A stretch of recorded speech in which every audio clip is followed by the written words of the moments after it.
I'm the history guy. I have a degree in history and I love history, and if you love history too, this is the channel for you. On March the 2nd, 1895, the mayor of Cambridge, England, received a telegram stating that the Sultan of Zanzibar would be visiting Cambridge that very afternoon. The Sultan's representative, one Henry Lucas, asked if the mayor could arrange to have a carriage pick the Sultan up at the train station and show him around the sights of the city.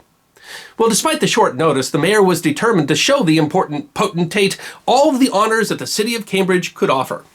When the carriage got to the train station, they were told with regrets that the Sultan himself was unable to attend, but that he was being represented by his uncle, Prince Mukasa Ali. And this group of exotic travelers in their bright robes and turbans was shown around the city of Cambridge with great pomp and circumstance, and by all accounts very much enjoyed their visit, although they had to return to the train station early in order to catch their train back to London. The mayor of Cambridge, one Algernon S. Campkin, told the newspaper The Daily Mail that he regretted that they were unable to receive the visitors more fittingly owing to the short notice of their visit. What Mayor Campkin did not know at the time was that he was the first, although by no means the last, victim of a merry gang of pranksters, led by perhaps the greatest prankster in history, Horace de Vere Cole. Prince Mukasa Ali was, in fact, a student at Cambridge University named William Horace de Vere Cole. He was born in 1881 in Ireland, according to him in the town of Blarney. His father was an army officer who had died when he was young, and his mother was an heiress related to the Earls of Oxford. He was educated at Eton and then Cambridge. He had a substantial inheritance which freed him from trivialities like worrying about food and shelter, and offered him, apparently, ample free time for less than productive pursuits. The Cambridge Sultan of Zanzibar prank was concocted by de Vere Cole and his friend and fellow student Adrian Stephen after they read in the newspaper that the real Sultan of Zanzibar was visiting London. They rented costumes, used makeup to darken their faces, and fired off the telegram to the mayor. The prank almost went awry as none of the pranksters actually spoke Swahili, and they conversed mostly in gibberish and sign language. But to their surprise, a former missionary heard that they were on campus and came and asked to chat with the prince in his own language. They were saved by the quick thinking of drummer Howard, the prankster who was playing their interpreter, who explained to the lady that no woman could speak to the prince, who was not a member of his harem. After the mayor dropped them off at the train station, the pranksters quickly snuck out the back door and made their escape. When Mayor Campkin found out about the prank, he was incensed, but the vice-chancellor of the university convinced him not to try to punish the pranksters, as that would only make him look even more foolish. The pranks occurred in a peculiar time in England, during an era where people were starting to question and willing to poke fun at the stuffy Victorian sense of propriety. Power structures were in question, the world was modernizing, and people were questioning authority. The working class was on the rise and unions were growing stronger, but the aristocracy still controlled the levers of power. While pranking seems lighthearted, it was a serious part of the process of tearing down old power structures as England moved into a new era. It was seen as a romantic era when England was reaping the benefits of empire and had not yet faced the horror of the world wars. It was a time when people had the leisure to enjoy a good prank. The pranksters were in the circle of what was known as the Bloomsbury Group, a group of influential writers, intellectuals, philosophers, and artists that included as a core member Adrian Stephen's sister Virginia, who is better known by her married name, Virginia Woolf. While many of his pranks poke fun at those in power, de Vere Cole would pull small pranks as well. A favorite was to dress as a workman and pull a measurement string. He would ask a person on the street to hold the string while he measured something around the corner. He would then do the same to another person around the corner, and then sneak off, leaving the two people holding the strings. His pranks could be comically immature. For example, once he invited a bunch of people to a very large party, and only when the guests arrived and started introducing themselves did they find out that everybody who had been invited had the word bottom in their surname, and thus it was an entire party full of people with names like Longbottom and Fogbottom. Another favorite prank was to walk around London with a piece of cow udder hanging through the fly of his trousers. If someone complained, he would dramatically pull out a pair of scissors and cut the offending piece off. Another time, he strategically purchased a number of seats at a popular downtown theater, and then went out and gave the tickets to strangers he met in the street who had bald heads. Well, when they all sat in their assigned seats, the people in the balcony looking down could read a vulgar word, spelled out entirely in bald heads. Once he bet a school chum from Eton, a newly elected member of Parliament, that he could beat him in a foot race, even if he gave him a 30-pace head start. When the Fred took him up on the bet, de Vere Cole followed behind him and yelled, "Stop thief!" nearly getting his MP friend arrested. But by far de Vere Cole's most famous prank was the great HMS Dreadnought prank of 1910.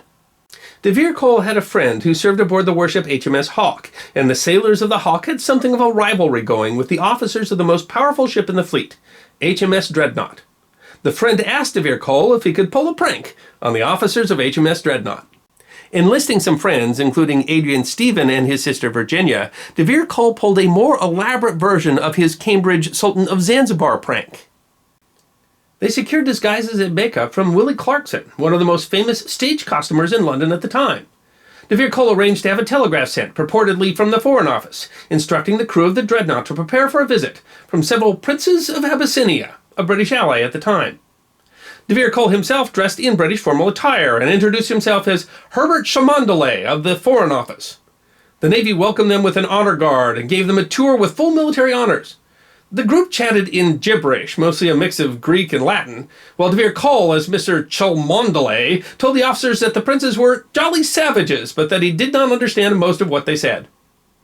While he had made up names for all the princes, he kept forgetting which one was which, but no one seemed to notice. And if they did, they kept their mouths shut, because they did not want to cause an international incident.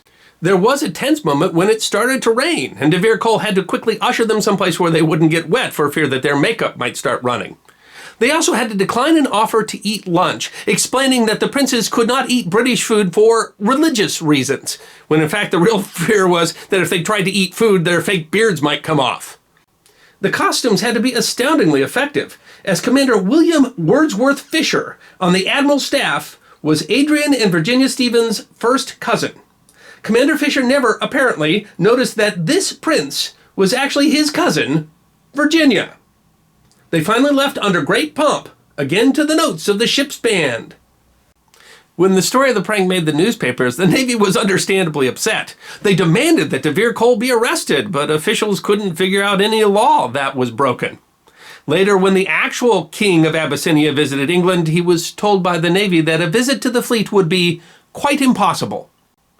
De Vere Cole himself wrote of that day, "Are you amused? I am. Yesterday was a day worth living." Perhaps the most memorable part of the prank was when the ship's main guns fired and all the princes shouted in unison, "Bunga Bunga."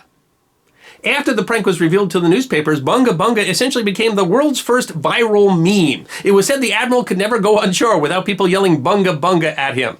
It became a popular rowdy catchphrase in dance halls at the time, and a month later, when the actual King of Abyssinia visited, young boys would follow his party in the street, shouting Bunga Bunga at him. In 1915, when Dreadnought became the only battleship in history to ram and sink an enemy submarine, the first telegram of congratulations said, "Bunga Bunga."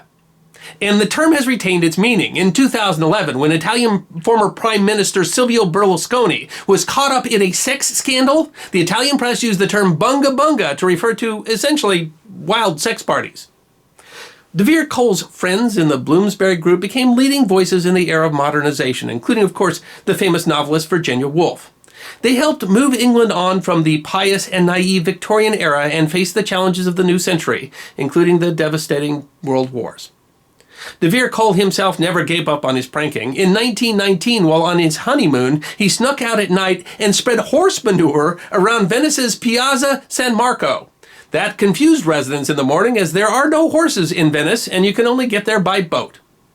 But de Vere Cole was never particularly good at life. He lost his substantial inheritance in unsuccessful land schemes, and while he was famous in his time, he died penniless and forgotten in Paris in 1936. And perhaps that's the greatest tragedy, that his voice was lost right when his humor was maybe needed most.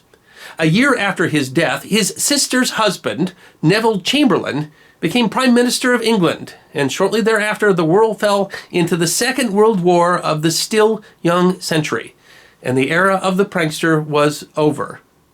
And yet, it deserves to be remembered. I'm the History Guy, and I hope you enjoyed this edition of my series, 5 Minutes of History, short snippets of forgotten history, 5 to 10 minutes long. And if you did enjoy, please go ahead and click that thumbs up button, which is there on your left. If you have any questions or comments or would like to suggest another topic for the History Guy, feel free to write those in the comment section. I will be happy to respond. And if you'd like 5 minutes more Forgotten History, all you need to do is subscribe.